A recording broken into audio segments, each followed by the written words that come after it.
Hello everyone, welcome to MD chemistry. आज मैं आपको करवाने जा रही हूँ लॉज ऑफ केमिकल कॉम्बिनेशन। यहाँ से आपके इम्पोर्टेंट टॉपिक स्टार्ट होते हैं। लॉज ऑफ केमिकल कॉम्बिनेशन में क्या है, इसके अंदर ना 5 लॉज हम पढ़ेंगे।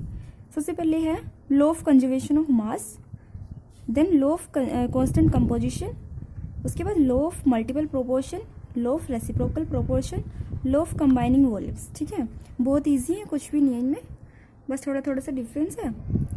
देखते हैं इनको। फर्स्ट लॉ क्या कहता है, लॉ ऑफ कंजर्वेशन ऑफ मास।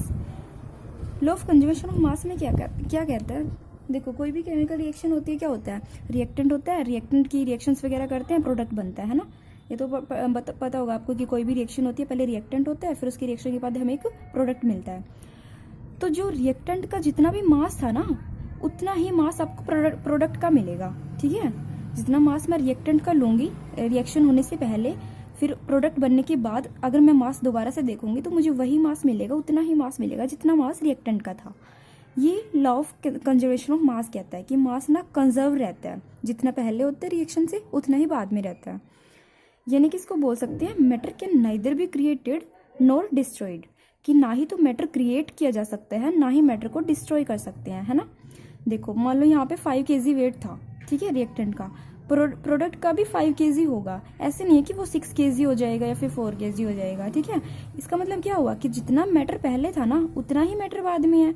ना ही तो मैटर क्रिएट हुआ है, ना ही तो मैटर ज्यादा बना है, ना ही मैटर डिस्ट्रॉय हुआ है। ठीक है, matter can neither be created nor destroyed.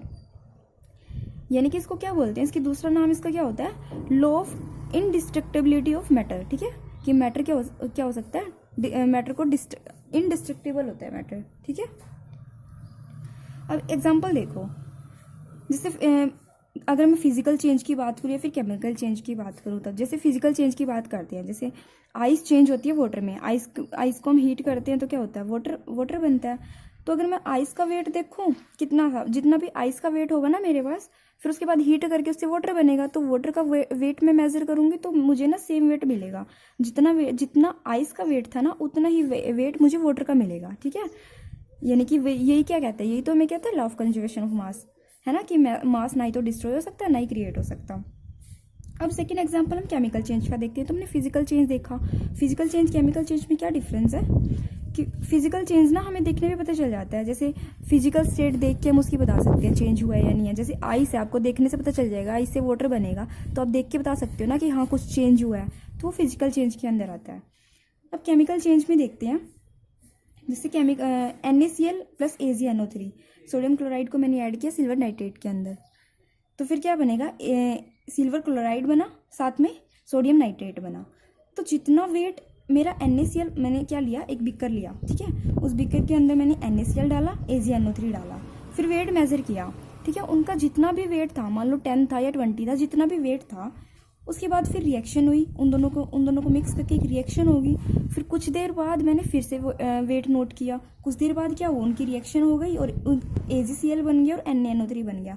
AgCl के PPT बन गए और NaNO3 बन गया। फिर मैंने दोबारा से फिर बीकर का वेट देखा, तो दोबारा से मैंने बीकर का वेट जो फिर से किया ना, तो मुझे उतना ही वेट मिला जितना पहले था। रिएक्शन होने से पहले जितना वेट था उतना ही वेट मुझे बाद में मिला। ठीक है, यानी कि ये क्या है, law of conservation of mass ही हुआ ना। वैसे ये तो एग्जांपल, जैसे गैस वगैरह में भी देखोगे ना, तो आपको ऐसे ही मिलेगा कि जितना वेट रिएक्टेंट का होता है ना, उतना वेट प्रोडक्ट का होता है। फिर इसकी कुछ एक्सेप्शंस भी होती है जो मैं आपको बाद में बताऊंगी। ठीक है, देखो अब इसकी क्या होती है, इसकी एक लिमिटेशन आती है। कई बार मतलब ऐसी भी रिएक्शन होती है कि ना आपको जो प्रोडक्ट होता है ना, प्रोडक्ट का वेट ना उतना नहीं मिल पाता जितना रिएक्टेंट का होता है, उससे थोड़ा कम मिलता है। जैसे रिएक्टेंट का वेट मान लो 5 kg था, तो जो प्रोडक्ट बनेगा ना रिएक्शन के बाद, उसका वेट ना आपको कई बार उससे थोड़ा कम मिलता है, 5 kg नहीं मिलेगा, उससे थोड़ा कम मिलेगा, कुछ वेट लॉस हो जाएगा। ठीक है, तो फिर वहाँ पे उसके बाद फिर आया था law of conservation of mass and energy. ठीक है, वहाँ पे कंसेप्ट आया था एक law of conservation of mass and energy. उसमें क्या होता है कि जो अब क्वेश्चन आता है कि जो वेट था ना, जैसे मैंने तो क्या किया, मैंने तो बीकर में 2 रिएक्टेंट डाले थे, तो जितना वेट था प्रोडक्ट में उतना ही मिलना चाहिए था, क्योंकि वही चीज़ें डाल रखी है मैंने। फिर मुझे क्या मिलता है, कम वेट मिलता है, तो बाकी का वेट कहाँ गया। अब क्वेश्चन बनता है ना कि बाकी का वेट कहाँ गया, तो बाकी वाला जो वेट होता है ना, वो कहाँ क्या होता है, वो एनर्जी में कन्वर्ट हो जाता है। ठीक है, यानी कि कुछ वेट लॉस हो जाता है एनर्जी की फॉर्म में। तो वहाँ से आया था law of conservation of mass and energy. ये लोग क्या कहते हैं, the mass and energy are interconvertible but total sum of mass and energy during physical and chemical change remains constant. कहते हैं मास को एनर्जी में कन्वर्ट कर सकते हैं और एनर्जी को मास में कन्वर्ट कर सकते हैं। आइंस्टीन रिलेशन आपने पढ़ा होगा या फिर आप पढ़ोगे फिजिक्स में, क्या होता है, E is equal to MC square होता है। ठीक है, यानी कि एनर्जी को हम मास में कन्वर्ट कर सकते हैं। C क्या होती है, स्पीड ऑफ लाइट होती है, M मास होता है, E एनर्जी होती है। यानी कि एनर्जी को हम मास में कन्वर्ट कर सकते हैं और मास को एनर्जी में कन्वर्ट कर सकते हैं। Energy and mass are interconvertible. लेकिन जो टोटल सम होगा ना मास और एनर्जी का, वो हमेशा कांस्टेंट रहेगा। अगर हम पहले देखें ना रिएक्टेंट में जितना एनर्जी और मास का अगर सम देखें तो उतना ही प्रोडक्ट में एनर्जी और मास का सम रहेगा। जैसे रिएक्टेंट का मास मैंने मेजर किया, कितना मास है रिएक्टेंट का, प्रोडक्ट का मास क्या हुआ, मुझे थोड़ा कम मिला, लेकिन जो बाकी का मास था ना वो किस में कन्वर्ट हो गया, एनर्जी में कन्वर्ट हो गया। अगर मैं टोटल मास देखूंगी ना अभी भी एनर्जी को मिला के और मास को मिला के अगर मैं टोटल मास देखूंगी ना, वो मुझे फिर उतना ही मिल जाएगा जितना रिएक्टेंट का था। ठीक है, यानी कि जो बाकी का वेट था ना वो एनर्जी में कन्वर्ट हो चुका है। अगर मैं एनर्जी और मास दोनों को ऐड करके देखूंगी ना तो मुझे उतना ही वेट मिल जाएगा जितना मैंने रिएक्टेंट लिया था। ठीक है, समझ आया आपको law of conservation of mass energy. अब उसके बाद ये था हमारा फर्स्ट लॉ। अब सेकंड लॉ देखते हैं। सेकंड लॉ क्या है, law of constant composition. Second law क्या है, लॉ ऑफ कांस्टेंट कंपोजिशन। इसमें क्या कहता है ये कि भी इजी है, कुछ भी नहीं है। A chemical compound is found to be made up of same elements combined together in the same fixed proportion by mass। ये कहता है कोई भी केमिकल कंपाउंड अगर है ना मेरे पास तो उसके अंदर क्या होते हैं, जो क्या होता है एलिमेंट्स होते हैं, एलिमेंट्स कंबाइन होकर क्या बनता है, कोई कंपाउंड बनता है। तो जो वो एलिमेंट्स कंबाइन करते हैं ना वो एक फिक्स्ड रेशियो में कंबाइन करते हैं, एक फिक्स्ड प्रोपोर्शन में कंबाइन करते हैं। ठीक है, मैंने पहले भी बताई है ये चीज़। जैसे वाटर ले लेते हैं, वाटर के अंदर क्या होता है, हाइड्रोजन और ऑक्सीजन दोनों को मिला के क्या बनता है, वाटर बनता है। ठीक है, तो जो हाइड्रोजन और ऑक्सीजन है ना एक फिक्स रेशियो में कंबाइन करेंगे कि हाइड्रोजन का वेट कितना होता है, हाइड्रोजन का मोलिकुलर फॉर्म वो एटॉमिक नंबर क्या होता है, 1 होता है। इसका वेट इसका मोलिकुलर वेट भी 1 होता है ना। यानी कि यहाँ पे 2 मोलिकुल्स है ना हाइड्रोजन के, तो यहाँ पे क्या है, हाइड्रोजन और ऑक्सीजन कंबाइन करते हैं द फिक्स रेशियो 1:8। यहाँ पे 1:8 कैसे आया, यहाँ पे देखो 2 हाइड्रोजन है तो कितना वेट हुआ, हाइड्रोजन का मास कितना हुआ, 2। 2 हाइड्रोजन है तो हाइड्रोजन का मास 2 हुआ। साथ में ऑक्सीजन का मास कितना होता है, देखो ऑक्सीजन का एटॉमिक नंबर 8 और उसका मास कितना होता है, उसका डबल होता है ना 16, यानी कि उसका मास कितना होता है 16। अब मैं इसको रेशियो को अगर मैं छोटी टर्म में लिखूँ तो क्या लिख सकती हूँ, इसको ऐसे भी तो लिख सकती हूँ। 2:16 का क्या मतलब है, 1:8 है ना। तो क्या है इसके अंदर क्या है, हाइड्रोजन और ऑक्सीजन कंबाइन करते हैं किस रेशियो में, 1:8 में। कि अगर हाइड्रोजन 1 है ना तो ऑक्सीजन, अगर हाइड्रोजन का मास 1 है ना तो ऑक्सीजन का मास कितना होगा, 8 ग्राम होगा। ठीक है, तो यानी कि यही हमें कहता है लॉ ऑफ कांस्टेंट कंपोजिशन, कि अगर कोई भी केमिकल कंपाउंड है ना तो वो जिन एलिमेंट से मिलके बना है वो एलिमेंट एक प्रॉपर प्रोपोर्शन में कंबाइन करते हैं, एक प्रॉपर रेशियो में कंबाइन करते हैं। ठीक है, जैसे मैंने आपको एग्जांपल बता दिया। अब ना इस लॉ की भी लिमिटेशन आई। फिर इस लॉ की लिमिटेशन कैसे आई, the law is not applicable if an element exist in different isotopes. अगर एक एलिमेंट अपने से मतलब अलग अलग आइसोटोप्स में एग्जिस्ट कर रहा है ना तो ये लॉ वहाँ पे एप्लीकेबल नहीं होता। जैसे कि कार्बन डाइऑक्साइड में कंसीडर करती हूँ, कार्बन डाइऑक्साइड अगर मैं कंसीडर करती हूँ तो इसका क्या मतलब है, कार्बन का मास कितना होता है, कार्बन का एटॉमिक नंबर 6 और इसका मास कितना होता है 12। तो यहाँ पे कार्बन ये किस रेशियो में कंबाइन हुआ है, 12 रेशियो ऑक्सीजन का एटॉमिक नंबर 8, इसका मास कितना होता है 16, लेकिन यहाँ पे कितने हैं, 2 ऑक्सीजन है ना, तो कितना मास हुआ 16 और 16 32। तो फिर यहाँ पे जो ये CO2 के अंदर जो कार्बन और ऑक्सीजन कंबाइन कर रहे हैं वो किस रेशियो में कंबाइन कर रहे हैं, 12:32 है ना। इसके अंदर जो कार्बन और ऑक्सीजन कंबाइन कर रहे हैं वो कंबाइन कर रहे हैं 12:32 में। अब मैं अगर कार्बन क्या आइसोटोप क्या होते हैं, जिसका एटॉमिक नंबर सेम होता है और मास नंबर डिफरेंट होता है, 10th में पढ़ा होगा आपने है ना। तो अगर कार्बन की जगह मैं कार्बन का आइसोटोप यूज़ कर रही हूँ, मान लो कार्बन डाइऑक्साइड बनी है, उसके अंदर जो कार्बन है ना वो C12 नहीं है, C14 है, उसका आइसोटोप है ना। तो अगर C14 है तो फिर रेशियो क्या हुआ, तो फिर रेशियो 14:32 हुआ है ना, कि कार्बन का मास तो 14 है क्योंकि मैंने C14 ले रखा है। कार्बन का मास तो 14 है और ऑक्सीजन का 32 है ना, 14:32। अब यहाँ पे तो इसने बोला था इस लॉ के अंदर कि ना जितने किसी भी कंपाउंड के अंदर जो भी एलिमेंट होते हैं ना वो एक फिक्स रेशो में कंबाइन करते हैं। लेकिन यहाँ पे देखो कंपाउंड तो मेरा एक ही है, कार्बन डाइऑक्साइड, लेकिन अगर मैं C12 कार्बन का यूज़ करके बना रही हूँ तो 12:32 में कंबाइन हो रहा है। अगर मैं कार्बन 14 का यूज़ करके बना रही हूँ तो वो 14:32 में कंबाइन हो रहा है ना।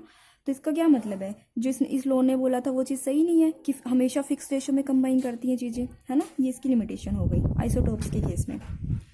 सेकेंड लिमिटेशन इसकी कौन सी है, द एलिमेंट में combine in same ratio but compounds formed में बी डिफरेंट। कि एलिमेंट तो सेम रेशियो में कंबाइन करेंगे लेकिन क्या होगा, उनसे कंपाउंड अलग अलग बनेगा, ठीक है। अब जैसे यहाँ पे इसने बोला था कि एलिमेंट सेम रेशियो में कंबाइन करेंगे, जैसे वाटर है ना, इसके अंदर एलिमेंट हमेशा कंबाइन करेगा 1:8 में, मतलब हाइड्रोजन का 1 होएगा तो ऑक्सीजन होएगा 8। लेकिन अब जैसे क्या लिया मैंने, कार्बन हाइड्रोजन ऑक्सीजन, तीन एलिमेंट लिए और तीनों को मिला के ना एक कंपाउंड बनाया।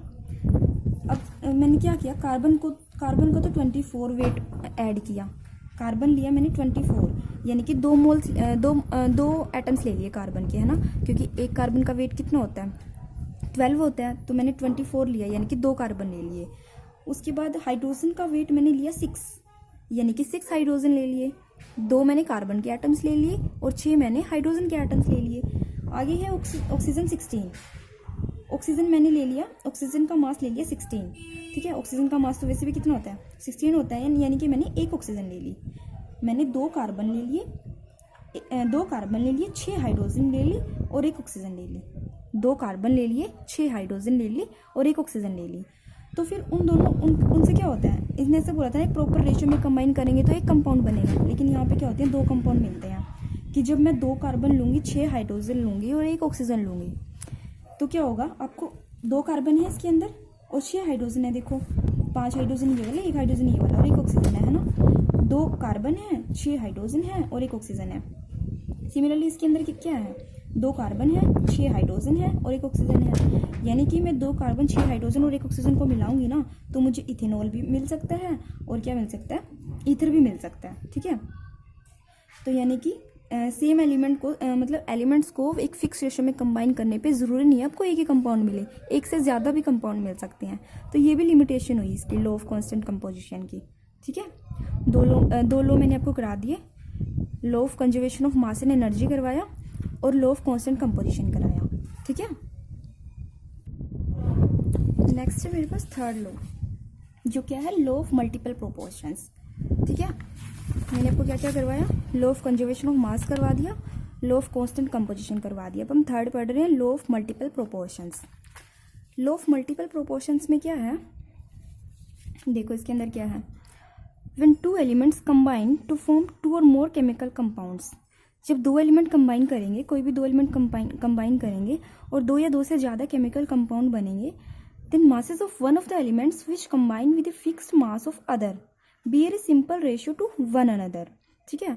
कि जो जिस मास में वो कंबाइन करेंगे ना, एक जैसे पहले आपको ना एग्जांपल देती हूँ फिर डेफिनेशन बताती हूँ, एग्जांपल देख के फिर आपको डेफिनेशन अच्छे से समझ आएगी। जैसे मैंने कंपाउंड ले लिया, कार्बन और ऑक्सीजन ले लिया, ठीक है, कार्बन और ऑक्सीजन को मिला के कंपाउंड बनाया, ठीक है। एक एलिमेंट मैंने ले लिया कार्बन, एक एलिमेंट मैंने ले लिया ऑक्सीजन, कार्बन और ऑक्सीजन ले लिया, उन दोनों को मिला के मैंने कंपाउंड बनाया, इन दोनों को मिलाया मैंने, कार्बन और ऑक्सीजन को, वैसे समझाने के लिए ये सब, ठीक है, नोट मत करना। तो कार्बन डाइऑक्साइड बना और एक मैंने इन दोनों को मिलाया तो क्या बना, कार्बन डाइऑक्साइड भी बना, कार्बन मोनोऑक्साइड भी बना और कार्बन डाइऑक्साइड भी बना। मैंने 2 कंपाउंड को मिलाया, एक बार तो मैंने एक एटम ले लिया ऑक्सीजन का, कार्बन का एक एटम ले लिया तो कार्बन मोनोऑक्साइड बन गया।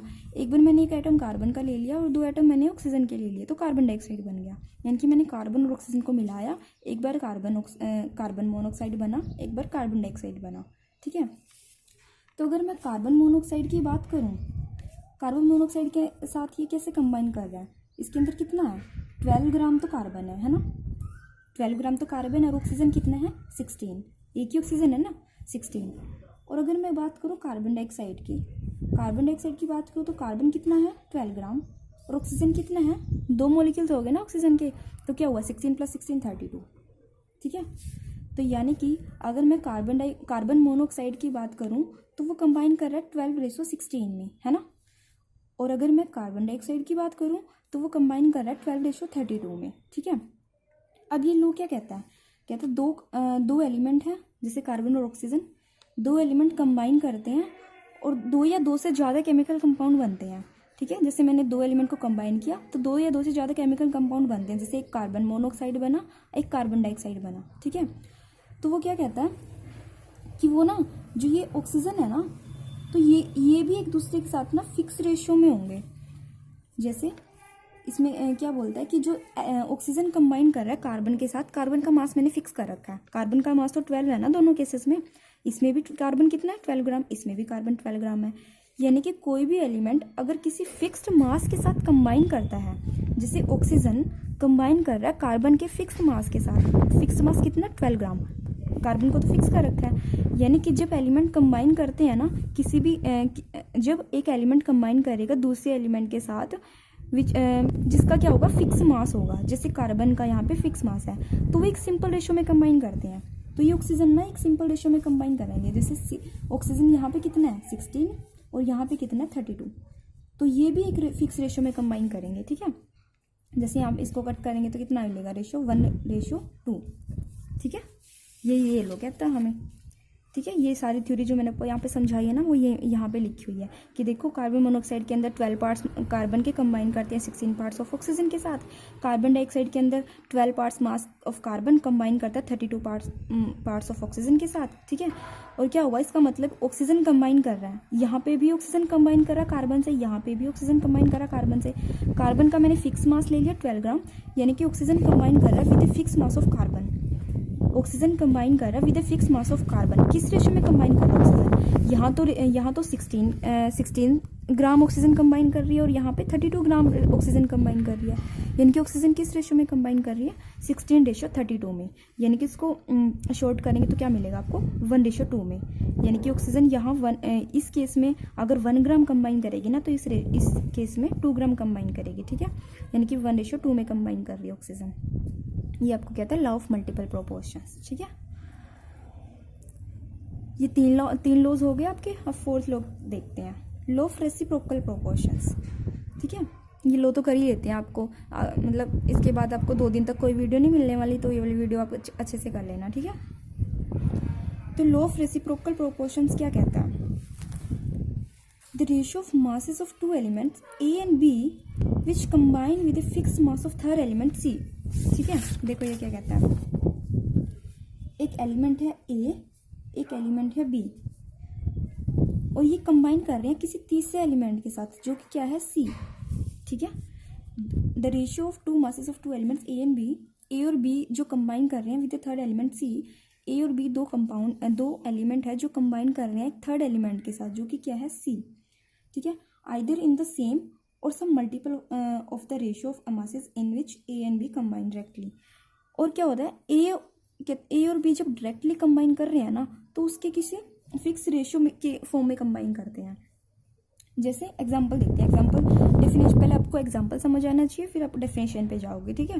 फिर आपको डेफिनेशन समझ आ जाएगी अगर एग्जांपल समझ आता है तो।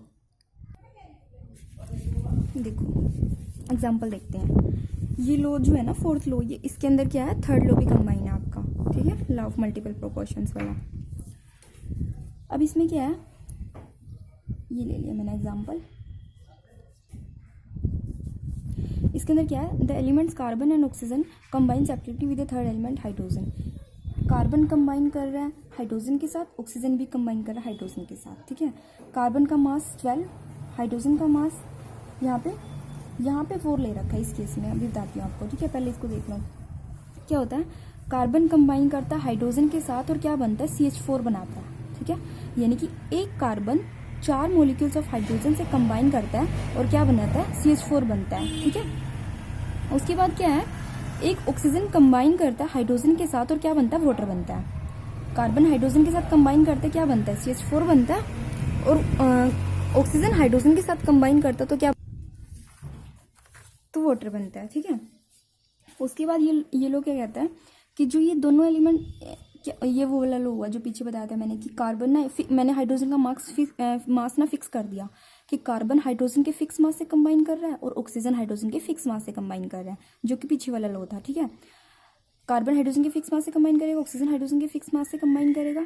उसके बाद फिर इस लॉ में एडिशन क्या होता है कि जब ये कार्बन और ऑक्सीजन एक दूसरे से भी कंबाइन करेंगे तो वो सेम रेशियो में कंबाइन करेंगे जिस रेशियो में वो हाइड्रोजन और ऑक्सीजन जिस रेशियो में वो हाइड्रोजन के साथ कंबाइन कर रहे थे। जिस रेशियो में ये अलग अलग से हाइड्रोजन के साथ कंबाइन कर रहे थे ना, उसी रेशियो में ये एक दूसरे से भी कंबाइन करेंगे। ठीक है, जैसे एग्जांपल देखते हैं।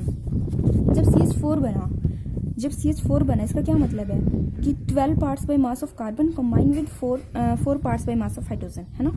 कि जब CH4 है इसका मतलब कार्बन का मास कितना है 12 और हाइड्रोजन का मास कितना है 4, यानी कि 12 ग्राम कार्बन के कंबाइन करते हैं 4 ग्राम ऑफ हाइड्रोजन के साथ। और अगर मैं वाटर की बात करूँ तो हाइड्रोजन का मास कितना हुआ 2 और ऑक्सीजन का मास कितना हुआ 16, है ना। कि क्या होता है 2 ग्राम हाइड्रोजन कंबाइन करती है 16 ग्राम ऑफ ऑक्सीजन के साथ, है ना, यही हुआ। अब क्या होता है जो यहाँ पे कार्बन और ऑक्सीजन ना वो एक फिक्स्ड मास हाइड्रोजन के साथ कंबाइन कर रहे हैं। ठीक है, अब उस केस में तो ना आपका फिक्स्ड मास ना वो यहाँ पे देखो, यहाँ पे तो ये जो कार्बन है ये तो 4 मोल से कंबाइन कर रहा है, 4 एटम से कंबाइन कर रहा है, 4 हाइड्रोजन से कंबाइन कर रहा है। और ये जो ऑक्सीजन है ये 2 हाइड्रोजन से कंबाइन कर रहा है ना। अगर मैं यहाँ पे भी मुझे मतलब अगर फिक्स मास ले रही हूँ हाइड्रोजन का फिक्स मास यहाँ पे इसने 4 कंसिडर कर रखा है। ठीक है, जो ज़्यादा होगा ना वो कंसिडर करेंगे। तो अगर मैं फिक्स मास देखूँ हाइड्रोजन का तो यहाँ पे कितना है 4 और यहाँ पे कितना है, तो मैं इसको भी 4 एटम्स मुझे कंसिडर करने पड़ेंगे। तो यहाँ पे रेशियो कितना हुआ 4 से मल्टीप्लाई करवानी पड़ेगी ना। हाइड्रोजन के केस में ये हाइड्रोजन के लिए था, ये ऑक्सीजन के लिए था। तो हाइड्रोजन को भी मैं 4 से मतलब 2 तो पहले से ही हैं, 2 और लेने पड़ेंगे तो मुझे कितना मास हो जाएगा 4 हो जाएगा ना। ये जो 2 मास है ये तो है जब 2 एटम्स हाइड्रोजन के कंबाइन कर रहे हैं। जब 2 की बजाय 4 एटम्स हाइड्रोजन के कंबाइन करते तब मास कितना होता है यहाँ पे 4 होता है ना। तो इसका मतलब क्या है, मैंने इस हाइड्रोजन को फिक्स करने के लिए यहाँ पे 4 ले रखा है। तो यहाँ पे क्या हुआ कि जो यहाँ पे कार्बन हाइड्रोजन के साथ कंबाइन कर रहा है किस रेशो में 12:4 में, और यहाँ पे ऑक्सीजन हाइड्रोजन के साथ कंबाइन कर रहा है किस रेशो में 2:16 में। लेकिन यहाँ पे भी मतलब 4 एटम्स लेंगे तो किस रेशो में वो कंबाइन करेगा, किस रेशो में जब इसको भी हम 4 मॉलिक्यूल्स कंसिडर करेंगे तो किस रेशो में कंबाइन करेगा वो 4:16 में, है ना। तो यहाँ पे अगर इनका रेशो देखा जाए तो क्या होगा, कार्बन का 12, ठीक है, और ऑक्सीजन का कितना हुआ 32। डबल करना पड़ेगा ना, इसको 2 से मल्टीप्लाई कराना पड़ेगा ताकि 4 हाइड्रोजन बैलेंस हो जाए, फिक्स मास हो जाए हाइड्रोजन का। तो कार्बन का कितना हुआ यहाँ से 12 और ऑक्सीजन का कितना हुआ 32। वैसे तो 16 था, 32 मैंने क्यों किया समझ आ गया, क्योंकि यहाँ पे 4 हाइड्रोजन इक्वल करने के लिए यहाँ पे तो 2 ही हाइड्रोजन थे ना, मुझे 4 हाइड्रोजन को मैंने फिक्स किया है तो मैंने इस वजह से इसको 2 से मल्टीप्लाई किया। तो यहाँ पे क्या आएगा 12:32, यानी कि कार्बन और ऑक्सीजन किस रेशियो में कंबाइन कर रहे हैं, कार्बन और ऑक्सीजन कंबाइन कर रहे हैं किस रेशियो में 12:32 में। ठीक है, उसके बाद जब कार्बन और ऑक्सीजन मिल रहे हैं ना तो कार्बन डाइऑक्साइड बन रहा है। अब कार्बन डाइऑक्साइड के साथ वो किस रेशो में कंबाइन करेगा, कार्बन का मास कितना है, कार्बन का मास कितना हुआ 12 और ऑक्सीजन का मास कितना हुआ 32। ये वही रेशो नहीं हुआ सेम जो यहाँ पे था, यही तो बोला था इस लॉ ने कि यहाँ पे जिस रेशो में कंबाइन करेंगे ये अलग अलग से जिस रेशो में कंबाइन करेंगे ना, जब ये दोनों इकट्ठे कंबाइन करेंगे ना तभी भी उसी रेशो में कंबाइन करेंगे, है ना। यहाँ पे भी कंबाइन कर रहे थे 12:32 में, और यहाँ पे जब मैं CO2 की बात करती हूँ, जब कार्बन ऑक्सीजन को मैंने डायरेक्टली कंबाइन कर दिया, जब मैं कार्बन ऑक्सीजन को डायरेक्टली कंबाइन करूँगी तो वो किस रेशो में कंबाइन करते हैं 12:32 में। ठीक है, और मैं अलग अलग से देख रही थी तब पर भी क्या था रेशो 12:32 था, सेम रेशो मिल रहा है हमें। ठीक है, उसके बाद एक लॉ बचा, 5th लॉ क्या है वो, गे-लुसिक लॉ ऑफ गैसेस वॉल्यूम। ये वॉल्यूम्स पे एप्लीकेबल है। जैसे ये मास, सारे जो अभी तक हमने 4 लॉज पढ़े थे वो किस पे थे, मासेस पे एप्लीकेबल थे ना। अब जो 5th लॉ वो किसके लिए है, वॉल्यूम्स के लिए, गैसेस के लिए। नेक्स्ट हमारा लास्ट है 5th लॉ, क्या कहता है, गे-लुसिक लॉ ऑफ गैसेस वॉल्यूम। ठीक है, ये लॉ क्या कहता है, when gases react together they always do show in volumes which bear a simple ratio to one another and to the volumes of product। इसका क्या मतलब है, इसका मतलब है कि जब एक गैस एक दूसरे से कंबाइन करेंगे ना, जैसे मैं यहाँ पे ले लेती हूँ, एक गैस मैंने हाइड्रोजन ले ली, एक गैस मैंने क्लोरीन ले ली, तो क्या बनता है, हाइड्रोजन और क्लोरीन को मिलाती हूँ तो हाइड्रोक्लोरिक एसिड बनता है, HCl बनता है।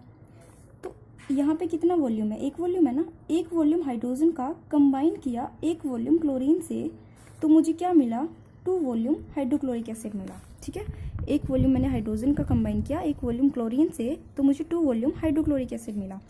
यानी कि ये लोग क्या कहता है जब भी गैस कंबाइन करती है ना वो एक रेशियो में कंबाइन करेंगे। जैसे यहाँ पे ये 1:1 वॉल्यूम में कंबाइन कर रहे हैं, हाइड्रोजन और क्लोरीन कंबाइन कर रहे हैं यहाँ पे 1:1 में, है ना, कि जब भी गैस कंबाइन करती है ना वो एक रेशियो में कंबाइन करेंगी एंड टू दी एक दूसरे के साथ भी एक फिक्स रेशियो होगा and to the volume of product, और प्रोडक्ट के साथ भी उसका एक रेशियो होगा। जैसे यहाँ पे अगर इनका रेशियो की मैं बात करूँ तो कितना रेशियो हुआ है 1:1:2, कि जब भी गैस कंबाइन करेंगे ना वो एक फिक्स रेशियो में कंबाइन करेंगी और प्रोडक्ट के साथ भी उनका एक फिक्स रेशियो होगा। जैसे प्रोडक्ट के साथ भी इसका एक फिक्स रेशियो है 1:1:2, ठीक है। अब जैसे ये एग्जांपल मैंने आपको करा दिया, एक और एग्जांपल देखो, जैसे हाइड्रोजन और ऑक्सीजन कंबाइन कर रहे हैं तो वाटर बनता है, ठीक है। हाइड्रोजन और ऑक्सीजन के कंबाइन, ये गैसेस का एग्जांपल हुआ, ये लिक्विड का एग्जांपल हुआ। अब 2 वॉल्यूम्स हाइड्रोजन के कंबाइन कर रहे हैं, 1 वॉल्यूम ऑक्सीजन का कंबाइन कर रहा है, तो 2 वॉल्यूम्स वाटर के मिल रहे हैं, ठीक है। तो वही कि ये ना जब भी कंबाइन करते हैं ना तो एक फिक्स्ड वॉल्यूम के कॉरस्पॉन्डिंग उनका एक फिक्स रेशियो में वो कंबाइन करेंगे। जैसे यहाँ पे हाइड्रोजन और ऑक्सीजन कंबाइन कर रहे हैं 2:1 में, ठीक है, और साथ में वाटर का रेशियो कितना है 2। तो यहाँ पे ये किस रेशियो में कंबाइन कर रहे हैं, इनके वॉल्यूम्स का रेशियो क्या है 2:1:2, ठीक है। वो एक दूसरे के साथ भी एक फिक्स रेशियो में कंबाइन करेंगे और साथ में प्रोडक्ट के साथ भी उनका एक फिक्स रेशियो होगा, ठीक है। ये आपका 5th लॉ हुआ। सारे लॉज आपके कंप्लीट होते हैं, इन लॉज को अच्छे से रिवाइज कर लेना। आगे 2 दिन तक आपको कोई वीडियो नहीं मिलेगी, इस वजह से मैंने थोड़ा ज़्यादा करवा दिया। 2 दिन है आपके पास, इनको अच्छे से रिवाइज कर लेना, नोट्स बना लेना, ठीक है।